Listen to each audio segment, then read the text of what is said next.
ఆంధ్రప్రదేశ్‌కు సంబంధించినటువంటి education news చూసుకున్నట్లయితే, ఈరోజు ప్రముఖ వార్తాపత్రికలో వచ్చినటువంటి ఇంపార్టెంట్ అప్డేట్స్ చూసుకున్నట్లయితే, అలాగే ఈ అప్డేట్‌లన్నీ కూడాను మనకి రానున్నటువంటి అంటే మే 15వ తేదీ నుంచి మనకి 4 విడతలుగా టోటల్‌గా జాబ్ క్యాలెండర్‌కి సంబంధించిన నోటిఫికేషన్స్ రిలీజ్ అవ్వడానికి మనకి ఆల్రెడీ జాబ్ క్యాలెండర్ అనేది ఉగాది నాడున మనకి రిలీజ్ చేయడం జరిగింది. ఏ నోటిఫికేషన్ ఎప్పుడు వస్తదనేసి మనకి అందులో డీటెయిల్‌గా ఇవ్వడం జరిగింది.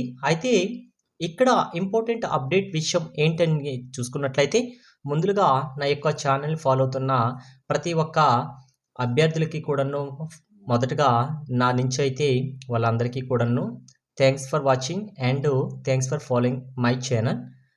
అలాగే ప్రస్తుతానికైతే అప్డేట్ విషయానికైతే చూసుకున్నట్లయితే మెయిన్ అప్డేట్ అండి. ప్రతి ఒక్కరు కూడాను 13 జిల్లాలకు సంబంధించినటువంటి అప్డేటెడ్‌దే మనకి రానున్న రోజుల్లో రిలీజ్ అవుతున్నటువంటి నోటిఫికేషన్‌కి అప్లై చేస్తారనేసి అనుకున్నారు. కానీ ఈరోజు మనకి కేంద్ర ప్రభుత్వానికి సంబంధించినటువంటి అప్డేట్ విషయం చూసుకున్నట్లయితే 26 జిల్లాలకి ప్రస్తుతానికైతే మన ఆంధ్రప్రదేశ్‌లో చూసుకున్నట్లయితే 13 జిల్లాల వారీగా అయితే నోటిఫికేషన్ రిలీజ్ చేశారు కదా! అయితే 26 జిల్లాలండి. దీంతో పాటు మరొక 2 జిల్లాలు యాడ్ చేస్తే 28 డిస్ట్రిక్ట్స్ అనేది మన ఆంధ్రప్రదేశ్‌లో రావడానికి అవకాశం ఉంది.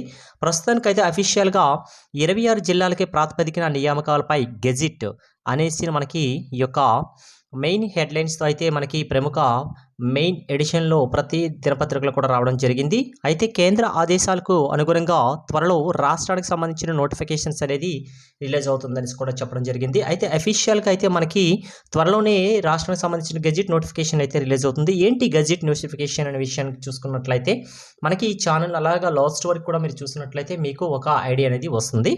అమల్లోకి రానున్నటువంటి 6 జోన్లు అలాగే 2 మల్టీ జోన్లు అనేసి మనకి రాయడం జరిగింది. ఏంటి ఈ యొక్క 6 జోన్లు, ఏంటి 2 మల్టీ జోన్లు అనేసింది కూడాను కాసేపట్లో మనకి వీడియో డెప్త్‌నెస్‌లో వస్తది. ప్రతి ఒక్కరు కూడా వాచ్ చేస్తుంటే మీకు కంపల్సరీగా అయితే ఏ డౌట్ కూడా రాదండి. అలాగే అన్ని స్థాయిల్లోని నియామకాల్లో స్థానికులకు 75% అలాగే స్థానికేతరులకు 5% రిజర్వేషన్ అమల్లో వస్తుంది. ప్రస్తుతానికి చూసుకున్నట్లయితే మనకి 20% అయితే మనకి ఈ యొక్క కోట అయితే ఉంది. 80% ఏంటంటే లోకల్ కేటగిరీ వాళ్ళు, 20% ఏంటంటే మనకి నాన్ లోకల్ కేటగిరీ వాళ్ళు. 20% అయితే ప్రస్తుతానికైతే అమలు ఉంది. అయితే ఇక్కడ స్థానికులకు 95%, స్థానికేతరకు 5% ఏంటి అనే విషయం మనం చూసుకున్నట్లయితే ప్రతి ఒక్కరికి కొద్దో గొప్పో ఐడియా అయితే ఉంటుందండి. ఏంటంటే మీరు ఏదైనా ఒక జాబ్‌కి అప్లై చేసేటప్పుడు మీరు లోకల్ కేటగిరీ వాళ్ళా, నాన్ లోకల్ కేటగిరీ వాళ్ళనేది మీరు అప్లై చేసుకున్నటువంటి స్టేట్‌కి సంబంధించింది ఉంటాది. ప్రస్తుతానికి మన ఆంధ్రప్రదేశ్ స్టేట్ చూసుకున్నట్లయితే రానున్న రోజుల్లో రిలీజ్ అవుతున్న ఏపీపీఎస్‌సికి సంబంధించినటువంటి గ్రూప్ 1 అవ్వచ్చు, 2 అవ్వచ్చు. అలాగే మనకి రిమైనింగ్ హోమ్ డిపార్ట్మెంట్స్‌కి సంబంధించింది పోలీస్ డిపార్ట్మెంట్స్ అవ్వచ్చు. అలాగే మనకి రానున్న రోజైతే డిఎస్సి అవ్వచ్చు. ఇలా ప్రతి నోటిఫికేషన్‌లో కూడా మనకి ప్రస్తుతానికైతే local category, non local category అనే ఆప్షన్స్ వస్తది. అయితే లోకల్ కేటగిరీ ఏంటి, నాన్ లోకల్ కేటగిరీ ఏంటి అనే విషయానికి చూసుకున్నట్లయితే మనం ఒకవేళ అప్లై చేసుకున్న పోస్ట్‌కి మనం లోకల్ కేటగిరీలో అప్లై చేయాలంటే ఫర్ ఎగ్జాంపుల్ మాది శ్రీకాకుళం డిస్ట్రిక్ట్. మేము శ్రీకాకుళం పోస్ట్‌కి అప్లై చేయాలనుకుంటే కంపల్సరీగా మేము లోకల్ కేటగిరీ అనేది వాళ్ళకి నిరూపించాలి. అయితే ఏ రకంగా నిరూపించాలి అనుకుంటే స్టడీ సర్టిఫికేట్స్ అనేది మనం అప్లోడ్ చేయాలి. అయితే స్టడీ సర్టిఫికేట్స్ చూసుకున్నట్లయితే మ్యాక్సిమం అనేది 10th క్లాస్ లోపల మనం చదువుతాం కదా! 10th క్లాస్ లోపల 7 ఇయర్స్‌ని వాళ్ళు క్యాలిక్యులేట్ చేస్తారండి. 7 ఇయర్స్‌లో మ్యాక్సిమం మనం ఒకే డిస్ట్రిక్ట్‌కి సంబంధించింది నాది శ్రీకాకుళం కాబట్టి నేను శ్రీకాకుళంలో నా యొక్క బిలో 10th క్లాస్ లోపల మొత్తం ఎడ్యుకేషన్ కూడా మాది శ్రీకాకుళం జిల్లాలో చేశాను. అయితే ఈ శ్రీకాకుళం జిల్లాలో మ్యాక్సిమం మనకి 4 ఇయర్స్ ఒకే డిస్ట్రిక్ట్‌లో మనం ఎడ్యుకేషన్ చేసుకుంటే ఎగ్జామ్స్ 7 ఇయర్స్‌లో 4 ఇయర్స్ సేమ్ మనం అదే డిస్ట్రిక్ట్‌లో మనం అప్లై చేసుకున్నట్లయితే నేను లోకల్ కేటగిరీలో అంటే నేను శ్రీకాకుళం జాబ్‌కి నేను అప్లై చేసుకోవచ్చు. అప్పుడు నాకు రిజర్వేషన్ ఎంత వర్తిస్తుంది అంటే 95% నాకు రిజర్వేషన్ వర్తిస్తుంది. ఒకవేళ నేను పక్క డిస్ట్రిక్ట్ విజయనగరంకి అప్లై చేయాలనుకుంటే అక్కడ నేను అప్లై చేసుకుంటే అక్కడ పోస్టులకి నాకు 5% మాత్రమే నాకు రిజర్వేషన్ ఆ జిల్లాలో నాకు వస్తుంది. ఈ విధంగా మనకి 4 ఇయర్స్ ఒకే డిస్ట్రిక్ట్‌లో మీరు ఎడ్యుకేషన్ చేసుకున్నట్లయితే వాళ్ళకి 95% అనేది రిజర్వేషన్ అనేది వర్తిస్తుందనేసి మనకి క్లియర్ కట్‌గా వాళ్ళు ఎక్స్‌ప్లెయిన్ చేయడం జరిగింది. ఆల్రెడీ ప్రీవియస్‌గా నేను 2-3 మంత్స్ బ్యాక్ అయితే ఇదే ఇన్ఫర్మేషన్ అయితే చెప్పడం జరిగింది. అయితే ఇందులో 95% 5% ఓకే. అయితే కొందరికి ఎడ్యుకేషన్ కొన్ని జాబ్స్‌కి అప్లై చేసేటప్పుడు ఎడ్యుకేషన్ వాళ్ళకి లోవర్‌లో అడుగుతుంటారు. అటువంటి వాళ్ళు ఏంటి అక్కడ ప్రూఫ్ చేసుకోవాలనుకుంటే వాళ్ళ తల్లిదండ్రుల యొక్క నివాస ప్రాంతాన్ని వాళ్ళు చేసుకోవచ్చు. అయితే కొందరు వినికిడి లోపం ఉండొచ్చు. కొందరికైతే ఆహ్, కంటి సమస్యలకు సంబంధించింది. కొందరికైతే కళ్ళు అనేది అస్సలు కనిపించవు కదండీ! అటువంటి వాళ్ళకి లోకల్, నాన్ లోకల్ ఏ రకంగా వాళ్ళు కన్సిడర్ చేస్తారంటే వాళ్ళు కంపల్సరీగా అయితే వాళ్ళ యొక్క తల్లిదండ్రుల నివాస స్థలాన్నే వాళ్ళు కన్సిడర్ చేస్తుంటారు. ఈ విధంగా మనం అప్లై చేసుకున్న పోస్ట్‌కి క్వాలిఫికేషన్ బేస్ చేసుకొని మాత్రమే ఈ రిజర్వేషన్‌లనేది వర్తింపజేస్తారు. అది కూడా మీరు గుర్తుపెట్టేసుకోవాల్సిన విషయమే. అయితే రాష్ట్ర స్థాయి పోస్టులన్నీ కూడా మల్టీ జోన్ పరిధిలోకే వస్తాయి అని ఈ యొక్క ఆర్టికల్ కూడాను మనకి అప్లై చేయడం జరిగింది. అయితే మల్టీ జోన్ పరిధిలోకి ఏంటి రాష్ట్ర స్థాయికి సంబంధించినదంటే మనకి ఆల్రెడీ ఇక్కడ చెప్పాం కదా 6 జోన్లలో 2 మల్టీ జోన్లు ఉంటాయి. ఇందులో మల్టీ జోన్ 1, మల్టీ జోన్ 2. ఏంటో మల్టీ జోన్ 1లోకి ఎన్నొస్తాయి అంటే మల్టీ జోన్ 2లోకి ఏమొస్తాయి అంటే కాసేపైతే వీడియో మీరు చూస్తూనే ఉండండి. మీకే అర్థమవుతుంది. ఓకే. నెక్స్ట్ వన్ చూసుకున్నట్లయితే పోస్టుల క్యాడర్ ఇలా అంటే ఎలా వాళ్ళు కన్సిడర్ చేస్తారో చూసుకున్నట్లయితే ఏ కేటగిరీలు వాళ్ళకి ఏ పోస్టులు ఉన్నారని చూసుకున్నట్లయితే జూనియర్ అసిస్టెంట్లు అలాగే జూనియర్ అసిస్టెంట్ల కంటే తక్కువ స్థాయిలో ఉన్నటువంటి అందరూ కూడా డిస్ట్రిక్ట్ క్యాడర్‌కి వస్తారు. ఓకే. డిస్ట్రిక్ట్ క్యాడర్‌కి వస్తారు. అలాగే జూనియర్ అసిస్టెంట్‌కి అప్పర్ పొజిషన్ దీనికంటే పెద్ద పొజిషన్‌లో ఉన్నవాళ్ళు ఎవరెవరంటే సూపరింటెండెంట్లు, ఫస్ట్ క్లాస్ గెజిటేటెడ్స్ వీళ్ళందరూ కూడా జోనల్ పోస్ట్ కింద అయితే వస్తారు. ఓకే. సూపరింటెండెంట్ కంటే పెద్ద పోస్టులు ఉన్నవాళ్ళు డిప్యూటీ కలెక్టర్సు దీనికి సమానమైనటువంటి పొజిషన్‌లో ఉన్న వాళ్ళందరూ కూడాను దేనిలోకి వస్తారంటే మల్టీ జోన్‌లోకి వీళ్ళందరూ కూడాను మనకి రావడం జరుగుతుంది. ఓకే. అలాగే ఎస్‌జిటీలు, సెకండరీ గ్రేడ్ టీచర్సు, అలాగే స్కూల్ అసిస్టెంట్లు, అలాగే గ్రేడ్ 2 హెడ్ మాస్టర్సు వీళ్ళందరూ కూడాను మనకి దేనిలోకి వస్తారంటే డిస్ట్రిక్ట్ క్యాడర్స్‌కి అనేది రావడం జరుగుతుంది. అంటే ఏ క్యాడర్‌లో ఎవరు ఏ పొజిషన్‌లో ఉన్నటువంటి ఎంప్లాయీస్ వస్తారనేది మనకి ఎక్స్‌ప్లెయిన్ చేయడం జరిగింది. ఓకే.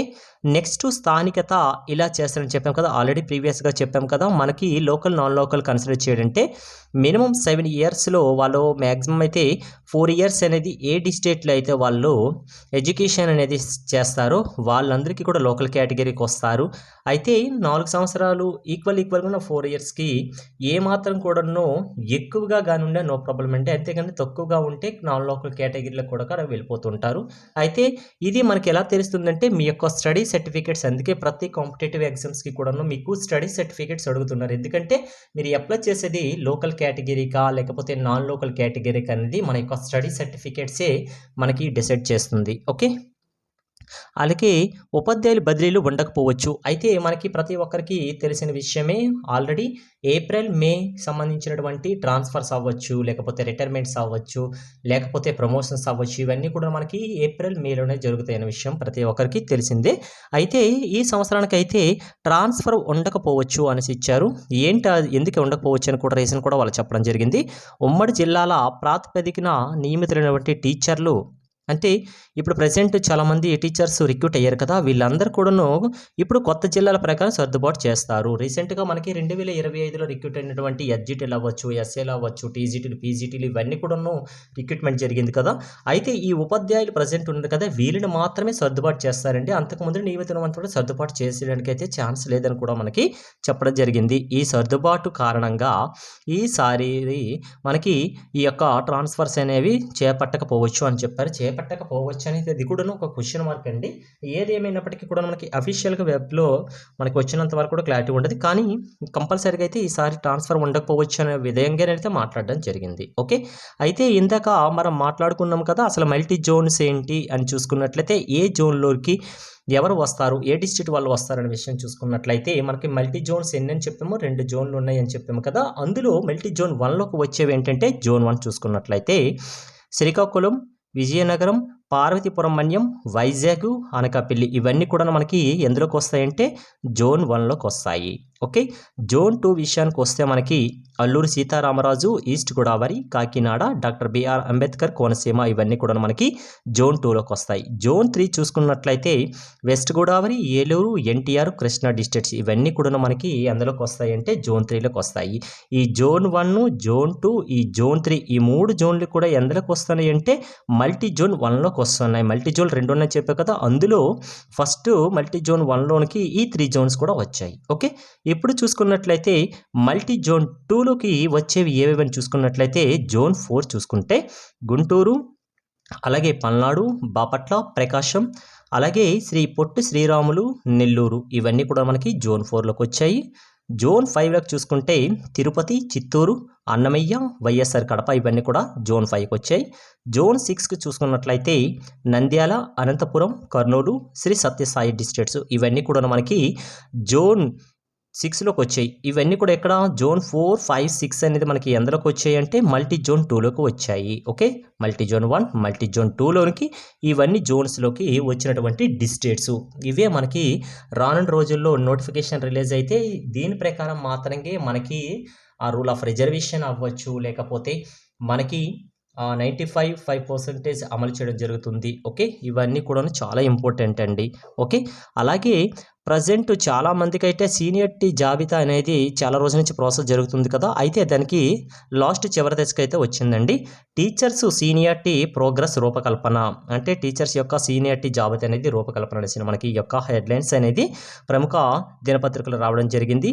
అయితే దీనికి సంబంధించినటువంటి ఇనీషియల్ అవ్వచ్చు, అందులో కొన్ని కరెక్షన్స్ అవ్వచ్చు, అలాగే ఫైనల్ ఇవన్నీ కూడా ఫైనల్ అయిపోయి అయితే వాళ్ళు కరెక్ట్గా వాళ్ళ యొక్క సీనియారిటీ జాబితా రెడీ చేశారు కదా, అందులో క్లారిటీగా వాళ్ళ యొక్క సర్వీస్ ఇన్ఫర్మేషన్ కరెక్ట్గా ఉందా లేదని చెక్ చేయడానికి అయితే మనకి ఈ నెల 13, 17 అంటే 13, 14, 15, 16, 17 5 డేస్ అయితే మనకి ఈ యొక్క విద్యాశాఖ కార్యాలయంలో పనిచేస్తున్నటువంటి ఆఫీసర్స్ అనేవాళ్ళు ఆయా స్కూల్స్కి వెళ్ళేసి చెకప్ అనేది చేస్తారు. ఎవరెవరైతే టీచర్స్ పంపించారు కదా వాళ్ళ ఇన్ఫర్మేషన్ అనేది కరెక్ట్గా ఉందా లేదా అనేసి వాళ్ళ యొక్క సీనియారిటీ ప్రోగ్రెస్ మొత్తం కూడా చెక్ చేస్తారండి. వాళ్ళ యొక్క సర్వీస్ అనేది ఏదైనా రిమార్క్స్ ఉన్నాయా, లేకపోతే ఏదైనా ఆటంకాలు ఏమైనా ఉన్నాయా, ఇవన్నీ కూడా చెక్ చేసుకున్న తర్వాత మాత్రమే కన్ఫర్మేషన్ చేసుకున్న తర్వాత వీళ్ళు రాష్ట్ర విద్యాశాఖ అయితే ఇన్ఫర్మేషన్ పంపించేస్తారు. అక్కడ మరొకసారి చూసుకొని ఫైనల్గా వాళ్ళ యొక్క సీనియారిటీ జాబితా రిలీజ్ చేసిన తర్వాత వాళ్ళకి ఏ ప్రమోషన్స్ ఏవేమైనా అన్నీ కూడా మనకి చెప్పడం జరుగుతుంది. ఏదేమైనట్టు కూడా ఈ నెల 13, 17 తేదీల మధ్యలో అయితే జరుగుతుంటుందండి. జోన్ 1కి, 2కి, 3కి, 4కి ఈ యొక్క టీచర్ సర్వీస్ ఇన్ఫర్మేషన్ అనేది చెక్ చేయడానికి వస్తున్నారు. ఓకే. Thanks for watching.